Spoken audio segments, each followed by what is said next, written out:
I just want to put my cards on the table and let you know that I love being a human. Being human's awesome. And the reason I say that is because I've been in discussions. I don't know if you've ever been in a discussion. Like, what would you be, or what would you want to be if you weren't a human? And I've heard people say a bird, which I think that would kind of be cool because the whole flying thing.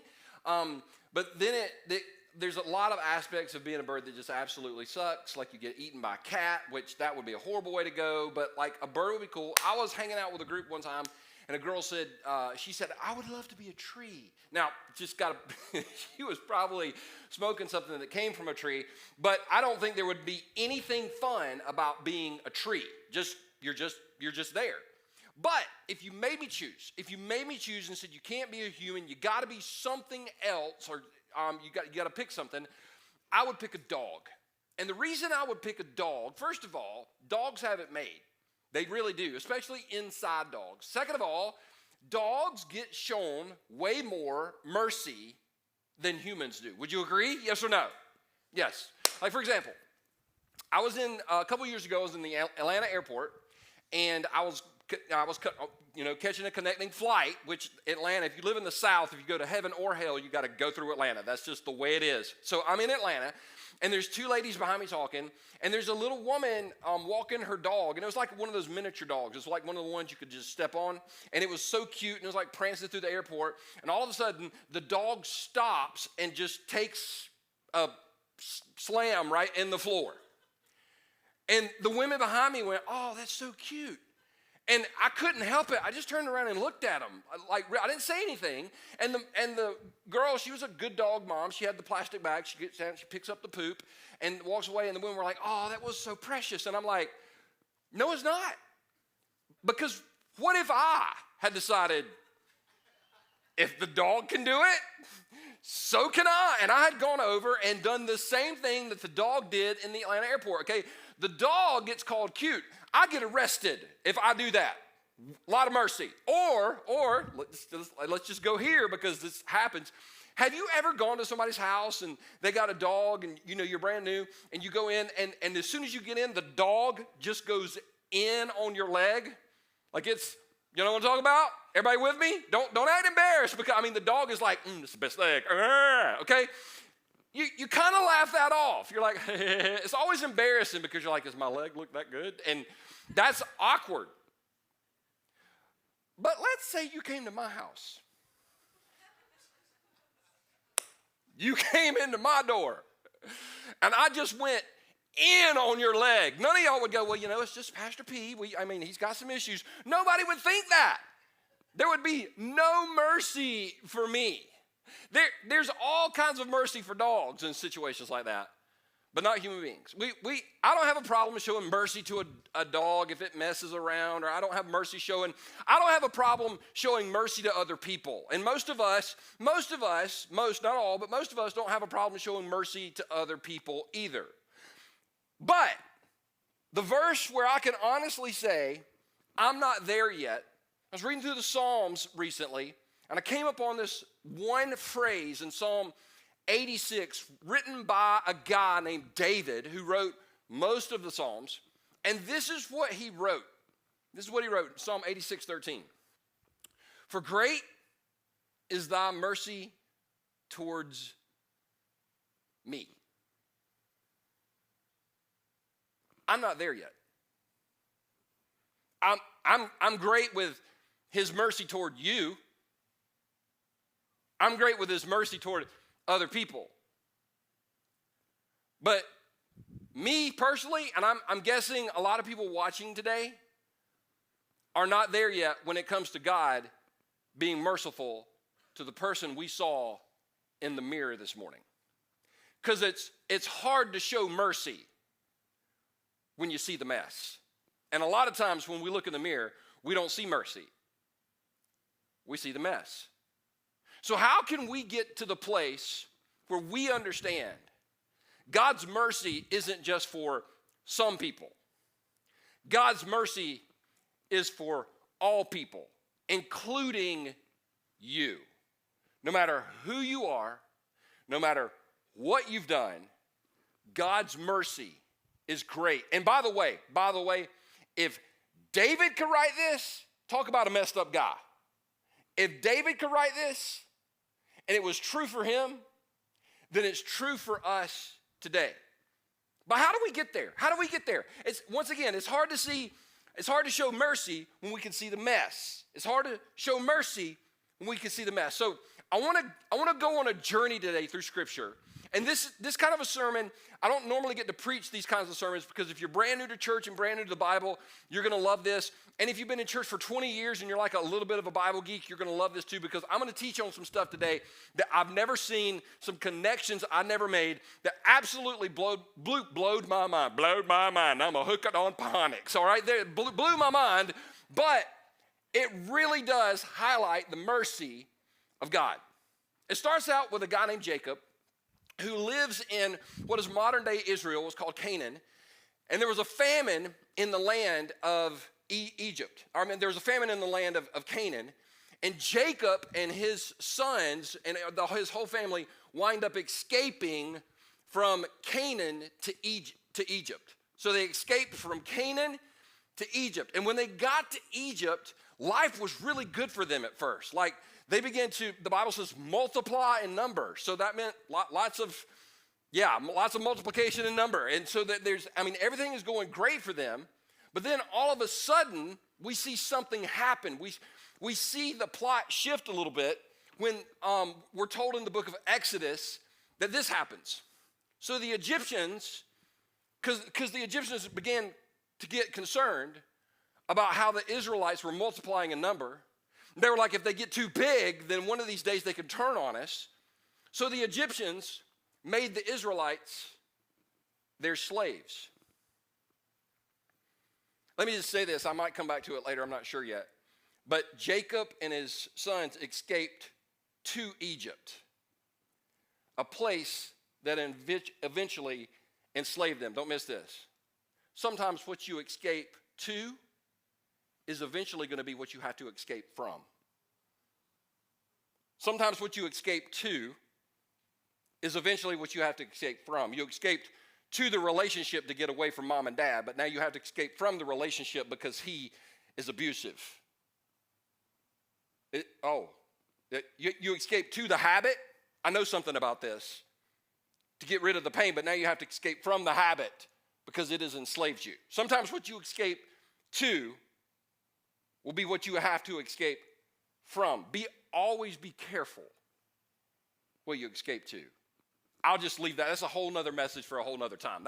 We're just one verse in. Y'all got to listen faster. Here we go. So the Egyptians made the Israelites their slaves. They appointed brutal slave drivers, which I'm like, are there any other kind of slave drivers other than brutal? But yeah, they're brutal slave drivers over them, hoping to wear them down with crushing labor.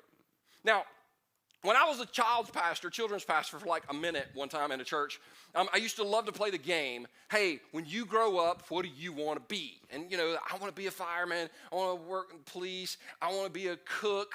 I want to be a beauty. I want to be a princess. I was like, good luck with that, girl. Like all sorts of things, but nobody ever said slave.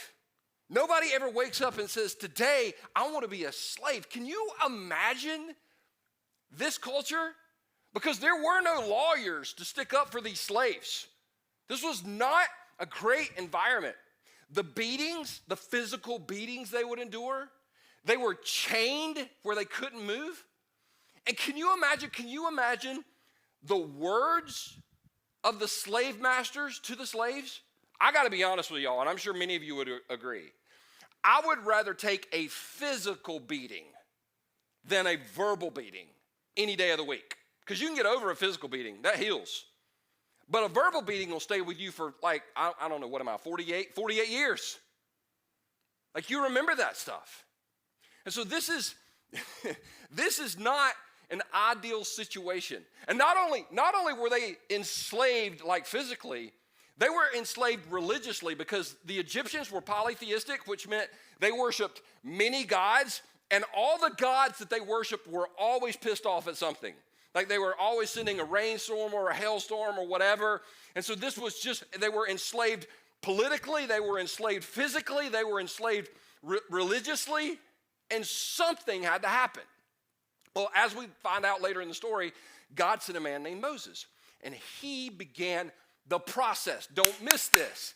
He began the process of setting people free. Sometimes we want to get set free, but we stepped into slavery for 7, 8, 9, 10 years, and we want to get delivered in 7, 8, 9, 10 minutes. And God can do it, but most often God delivers us through a process. And God started a process of delivering the Israelites. So one by one, the 10 plagues, all 10 plagues that God used were to tear down one of the Egyptian gods. He's like, I'm going to tear down this god. I'm going to tear down this god. And he was showing the Egyptians there are not many gods. There is one God, and he rules over everyone and everything. And he set the Israelites free. They marched out of Egypt. He parted the Red Sea. Can you imagine standing at the Red Sea and it just parting and you walking through it?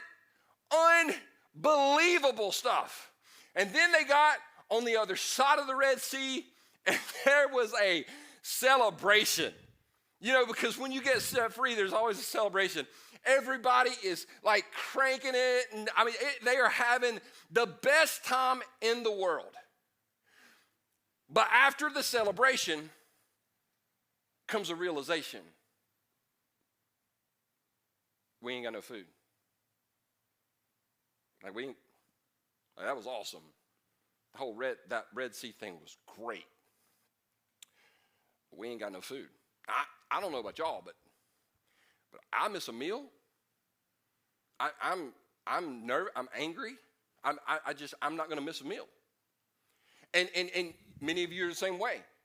I got one friend that they're like, I forgot to eat. How do you forget to eat? I don't understand that. But don't miss this. They got set free from slavery. They get on the other side of the Red Sea, and now they have to learn to live a new normal. By the way,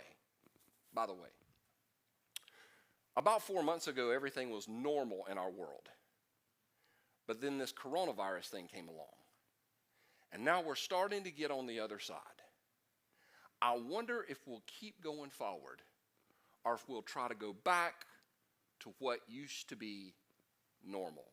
God takes us through things sometimes, not so we can get over here and go back, but that we can get over here and go forward. If we're going to truly have the mindset that the best is yet to come, then we can't say the best has already been. Just a thought. So the Israelites, watch what they say. Watch what they say. They're on this side of the Red Sea. They don't have any food. Chick-fil-A's not open on Sunday or Monday, Tuesday, Wednesday, Thursday, Friday, Saturday. They're not open. And so this is what the Israelites say to Moses after they've seen God work in an incredible way and set them free. Watch what happens. If only the Lord had killed us back in Egypt. Huh? Yeah, a little dark. It gets worse. They moaned. There we sat around pots filled with meat and ate all the bread we wanted.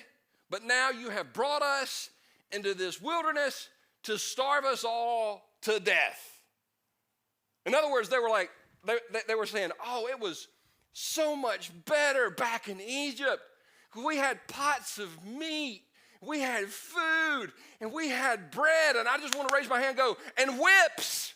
And chains and slave masters. But what happens is many times God will bring us to a certain place, and he'll bring us to this place. So in order to go forward, we have to depend on him. But rather than depending on God, we start glorifying the past, and we'll say, well, it wasn't that bad in slavery. I mean, sure there were whips and sure there were chains, but we did get some food, and we'll start actually justifying stepping back into what God delivered us from. I've been there. You've been there. Some of you are there right now. You're thinking about going back into a relationship that was abusive.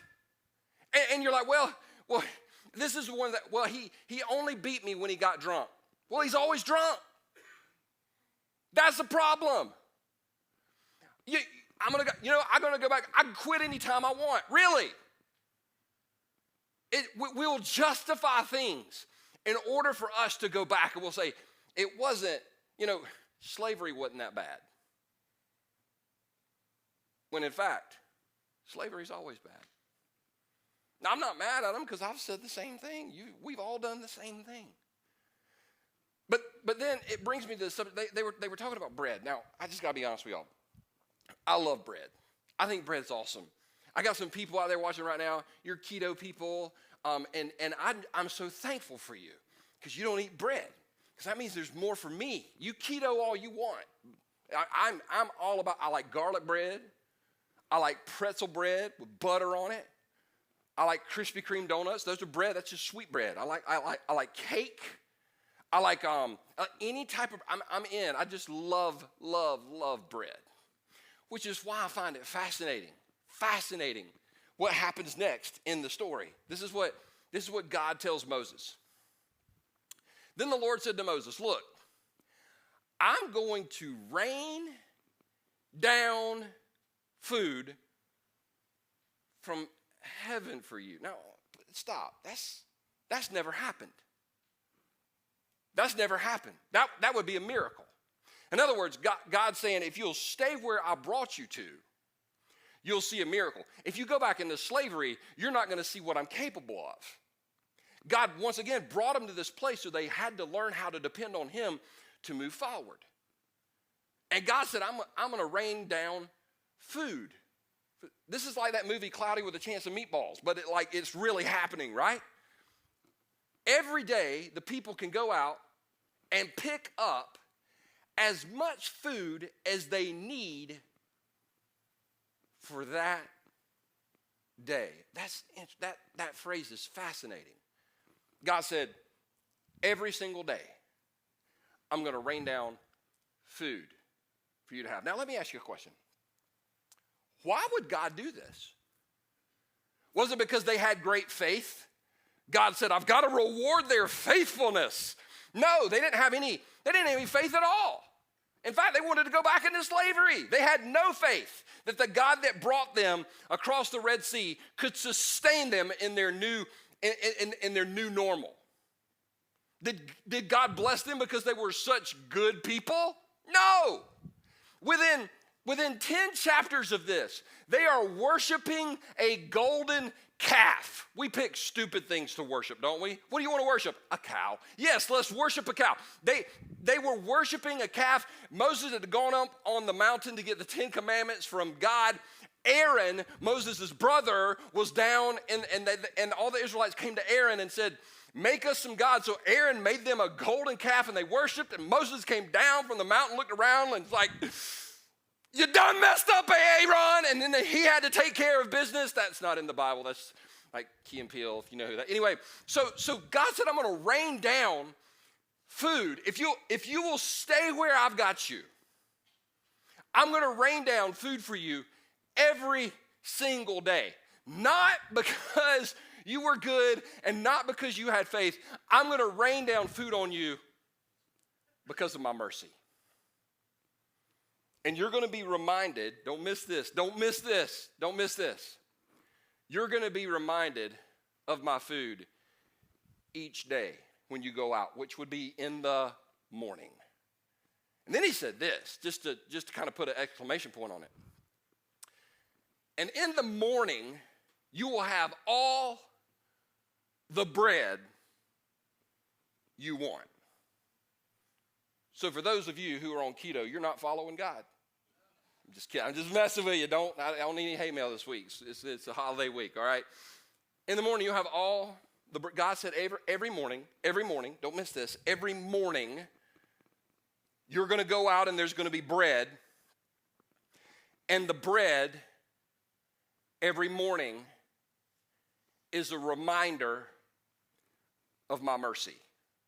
The bread, every morning, is a reminder of my mercy. Whether you had a good day or a bad day the day before. Whether you sinned or you didn't sin. Whether you read your Bible or you didn't read your Bible. Doesn't matter. Every morning you're going to go out and there's going to be bread for the good people and there's going to be bread for the bad people. There's going to be bread for the people that are doing their best and there's going to be bread for people that not really sure, but there's going to be bread for everybody. Everybody in the camp gets the bread. even the messy people, because I'm merciful. Now, the Hebrew mind, in this time, everything reflected back to the scriptures. And anytime they would think or hear something, it would always go back to the Torah, the first 5 books of the Bible. Genesis, Exodus, Leviticus, Numbers, Deuteronomy. Everything had a meaning that was tied to, and it's amazing what they could memorize back then. In fact, we memorize stuff all the time. How many people know song lyrics? If you're watching today, you know song lyrics. I bet you know this one. I was playing around this week. I was like, what is a song that like everybody might know? You just heard it a few times. So if you know this one, sing it with me. It's a country song. I want y'all to sing. I want y'all to sing if y'all know this. I want y'all to sing out loud. Blame it all on my roots. I showed up in boots and ruined your black tie affair. The last one to know, the last one to show, I was the last one you thought you'd see there. And I saw the surprise and when I took his glass of champagne and I toasted you, said, honey, we may be through, but you'll never hear me complain, 'cause I've got friends in low places. See, no, don't raise your hands. That wasn't a hand-raising moment. Isn't it funny? Some of you hadn't heard that song in years, and the lyrics just came back. I love it when people go, I just listened to it for the beat. No, you don't. You know every word of the song that you listen to for the beat, right? And some of you are like, Perry, how do you know that song? Anyway, another message, another time. But our mind goes back to songs. It goes back to movie lines. We can memorize things. That's the way the Hebrew mind worked. Everything went back to a certain period in their life, to the Torah. So the Israelites had this thing where they would follow God for a little while and then walk away, and then follow God and walk away, follow God and walk away, and finally, God allowed another nation to come in and invade them and take over. And as they're going into captivity, a prophet named Jeremiah writes a book called Lamentations. And in the book of Lamentations, this is what he says. The faithful love of the Lord never ends. His mercies never cease. Great is his faithfulness. His mercies begin afresh each morning. Now, with that in mind, just for a second, what's he talking about? Mercies made fresh every morning. What is Jeremiah talking about? He's talking about anytime a prophet speaks, he's looking back to what happened, and he's connecting it to the future as to what's going to happen. So when he's talking about the mercies being made new every morning, he's talking about the bread that fell from heaven. And he's saying, God did it then, and I'm declaring that God's going to do it again. That there will be a day when the bread falls from heaven every single day, and we're reminded that God's mercy is made new every morning. Mercy for the messy is made new every morning. Well, fast forward a few hundred years and you get Jesus coming along. And Jesus stepped into a society much like we see in Exodus. The Israelites were occupied by the Roman army, and the Romans pretty much did whatever they wanted to do with the Israelites. The religious system of the day was, the religious system, it's so funny how we've changed in 2,000 years. The religious system during the days of Jesus was designed to make you feel as guilty as possible. Have you ever been there? I was at an event one time, and the guy on stage did an invitation, and not that many people were coming forward, and you could tell he was kind of sweating. I'm not making this up. And he said, if you have sinned this week, you need to be at the altar. I'm like, you know what? I'm not going.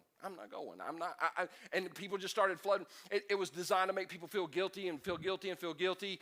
And that's the situation that Jesus stepped into. Now, Jesus said some interesting things about himself.